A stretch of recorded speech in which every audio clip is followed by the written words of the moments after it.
अस्सलामुअलैकुम। मोहम्मद अज़हर सिद्दीक अपने programme political diaries के साथ हाज़िर खिदमत है। 28 अप्रैल 2024 इतवार का दिन है। अप्रैल ख़त्म होने को है और मैंने कहा था कि हालात तब्दीली की तरफ जाएंगे। मुकम्मल हालात तब्दील नवंबर तक आपको नज़र आएंगे। इमरान खान बहुत जल्द बाहर होगा, ये याद रखिएगा। बड़ी ईद से कबल मैंने कहा हुआ है, कितना का लटकार लेंगे। साइफ़र केस पर खच्चे उड़ गए हैं। अब ये मंसूबा साज़ों को भी नज़र आ गया कि कुछ नहीं रह गया इसमें। इद्दत वाला केस तबाही और बर्बादी की तरफ चला गया है। वो गिर जाएगा, ज़मीन बोस हो जाएगा। और हवा, मौसम तब्दील हो रहा है, हवाओं के रुख तब्दील हो रहे हैं। बहुत कुछ करके देख लिया, लेकिन कैदी नंबर 4 तो उसको 804 और अडयाला जेल में बैठा शख्स वो टूट नहीं सका।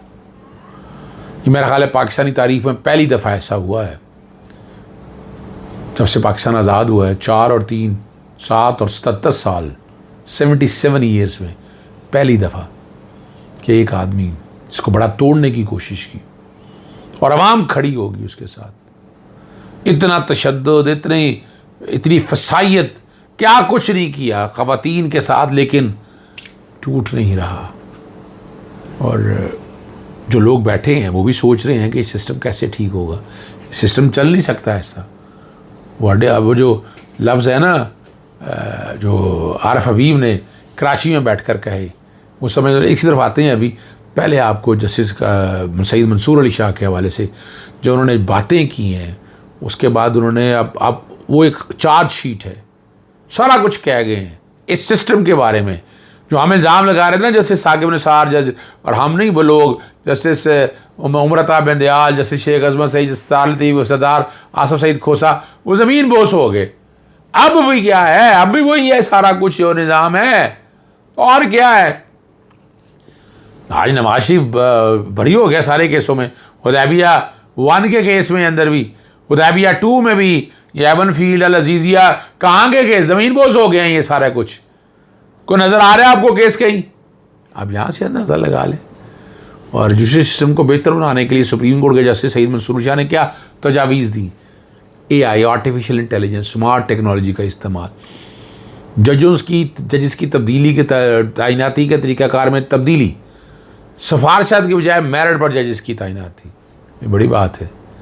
गैर तसल्ली बख्श कारकर्दगी पर जजेस को फारिग करना, जजेस के पास केसें लगाने के तरीक़ाकार को वज़ा करना। ये जो पसंद नापसंद से गवर्नमेंट में बैठे हुए, मैं तो जानता हूँ, अब हम भी तो इस दस्त की स्याही में वक्त गुजर गया है हमारा, क्या कुछ होता है। तो कई ऐसे भी जगह फैसले भी होते थे कि फ़ाइल बाद में आती थी, फ़ैसला पहले लिखा होता था। ये मैं साबका गवर्नर के मुँह के अल्फाज दोहरा रहा हूँ आपको। और कैसे फैसले तब्दील होते, कैसे जजेस अप्रोच होते थे। अब भी हो, यानी अब क्या होना है, अब तो खुल के चीज़ें सारी सामने आ गई ना। अब तो सारा कुछ सामने आ गया, हमें पता है सारे हवाले से बातों का। क्या बात करेंगे हम? चीफ जस्टिस इफ्तिखार चौधरी के दौर में क्या कुछ होता था, हमें पता है बहुत सी चीज़ों का। लेकिन छोड़ें इन चीज़ों को। उन्होंने जो बात की है, मुकदमात को मीडिएशन के ज़रिए, ऑल्टरनेट डिस्प्यूट रेजोल्यूशन जो है, और आपस में बैठ के गुफ्तगू करके कई मामला सेटल डाउन होते हैं। जजेस की कमी को पूरा करना, मुल्क में 21,000 जजेस की कमी का सामना है। झूठा जो मुकदमा अगर फिर जुर्माना आयद होना चाहिए। वकीलों को गैर ज़रूरी हड़ताल का सिलसिला ख़त्म करना चाहिए। स्टे ऑर्डर का तरीक़ाकार ख़त्म करना। वकीलों की तादाद में इजाफा होना चाहिए। पाकिस्तान में आबादी में 1000 आदमी के ऊपर एक वकील है। हर ज़िला में कमर्शियल कोर्ट का क़याम लाजमी हो, लेकिन जजेस वकील अभी भी माशी तौर पर बहुत कमज़ोर हैं। ख़वातीन जजेस की तैनाती करनी चाहिए। 4000 जजेस में 500 के करीब ख़वातीन जजेस हैं। जजेस के लिए ट्रेनिंग का सिलसिला शुरू करना चाहिए। फायरवॉल किसी की मुदाखलत बर्दाश्त नहीं करेंगे, ये याद रखिएगा। अब ये मैंने आपके सामने रख दिया वो सारा। अब आते हैं आगे। कैदी नंबर 804 बहुत जल्द बाहर आ रहा है। ये मैं कह दिया आपके सामने। और देखिए, लोग कहते हैं कि आपने फ़लान डेटें दी थी। देखिए, मैंने डेटें तो बहुत सी दी थी और कई बातें सही हो। मैं आपको याद होना चाहिए कि मैं 5 जून से कह रहा हूँ कि पाकिस्तान को मिसाक़े पाकिस्तान की ज़रूरत है। और मैंने पाकिस्तान पीपल्स पार्टी के साथ हुकूमत बनाने का भी कहा था, पाकिस्तान तहरीक इंसाफ को हाई मॉरल ग्राउंड के ऊपर। ये मैं पॉलिटिकल बात कर रहा हूँ। पॉलिटिकल बात को मेरे जो समझने वाले वो समझेंगे।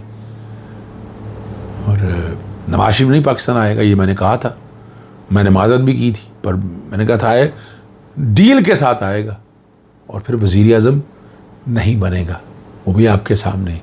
तो मैं कह रहा हूँ कि इमरान खान आ रहा है आपको बाहर, और बड़ी ईद से कबल इंशाल्लाह नवंबर तक हालात तब्दील होंगे। अब मैं अल्फाज आपके सामने नहीं दोहराना चाहता। इमरान खान ने ऑपरेशन रजीम चेंज के बारे में जो बातें की थी अब तो सच हो रही हैं। हफीजुल्लाह नियाज़ी यानी नाकद इमरान खान का, और आज वो बात कर रहा है, वो अजमल जामी के साथ गुफ्तगू करता है, आपने सुन लिया क्या कहा हफीजुल्लाह नियाज़ी ने? क्या जनरल कमिश्नर PI के प्लांटेड आदमी थे।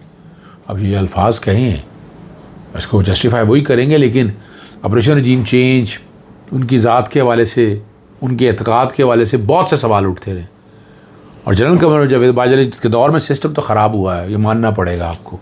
अब जो मर्ज़ी कह दें, जिस तरह मर्ज़ी कह दें, उन्होंने टैंकों पे जंग लगना और ये अल्फाज सहाफ़ियों के सामने कहे हुए हैं, आप यहाँ से अंदाज़ा लगा लेना।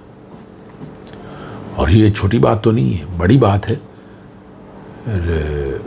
फिर अब सारे आ गए हैं कि कैदी नंबर 804 से आरफ हबीब ने बात की थी, उन्होंने कहा उसके बगैर नहीं मसला हल हो सकता। राणा सनाउल्लाह ने कहा, फिर सबसे बड़ी जो बात है इरफान सिद्दीकी ने कहा है, और क्या कोई सियासी कैदी नहीं, वो बहुत झूठ बोल रहे हैं इजलास में अंदर ना, सब झूठ बोले हैं उन्होंने कि कोई केस नहीं था, कोई केस नहीं था। तो आप ये सारा जो कुछ इमरान खान ना होने देते, आप कहीं तो रोकना था ना, आप लोग रोक सकते थे, नहीं रोका आप लोगों ने। और आप लोगों ने जो फसाइयत पाकिस्तान तहरीक इंसाफ का साथ दिया, आप सब लोगों ने कसूरवार हैं, कटहरे में खड़ना चाहिए इन लोगों को, या माफ़ी मांगे कौम से आकर। शहरयार अफरीदी ने कहा कि जनाब चीफ इनसे गुफ्तगू करने की बजाय chief of the army staff से गुफ्तगू करेंगे, या उन्होंने बाद में कह दिया कि ऐसी बात उन्होंने नहीं कही, लेकिन ये अल्फाज आ गए। यानी इस्टेब्लिशमेंट के मर्ज़ी के बगैर इस मुल्क में पता नहीं हिल सकता, ये बात तो बड़ी वाज़ेह है। और चीज़ें आगे लेकर जानी है तो फिर आपको किसी जगह तो कहीं ना कहीं बैठ के गुफ्तगू तो होनी है। ये बात ये नहीं है कि आप करीब पहुंच चुके हैं, मुल्क का सत्यानाश हो रहा है, मुल्क कहाँ से कहाँ चला गया है। आपने मुल्क को आगे कैसे लेके जाना है ये सोचना है। इस मुल्क को कैसे, इस मुल्क को इस भंवर से कैसे निकालेंगे, ये है वो सोचने वाली बात।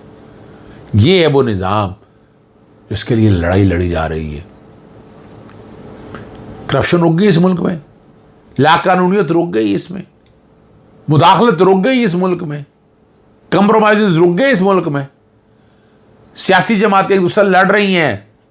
और जब बेसागे पाकिस्तान जब तक नहीं होगा ये मुल्क आगे नहीं जा सकता, ये मानना पड़ेगा आप सब लोगों को, हमें सबको मानना पड़ेगा।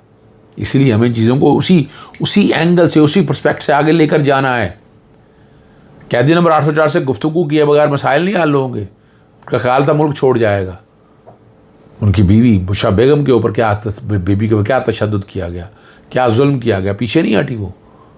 ख़ानदान को, आसपास लोगों को, किस किस को तकलीफ़ नहीं दी, ये रिकॉर्ड के ऊपर चीज़ें मौजूद हैं।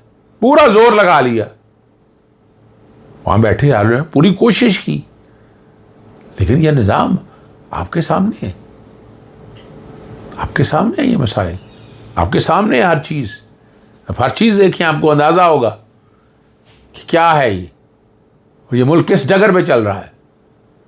इसको जमहूरियत की नफ़ी में मत लेकर जाएं, इस मुल्क में उसके मुताबिक इस निज़ाम को चलाएं जिस निज़ाम में चलना चाहिए।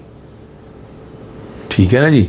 और आप नहीं चला सकेंगे तो फिर अल्लाह ही हाफ़िज़ है। हमारा तो काम आप तक बात पहुँचा देना है।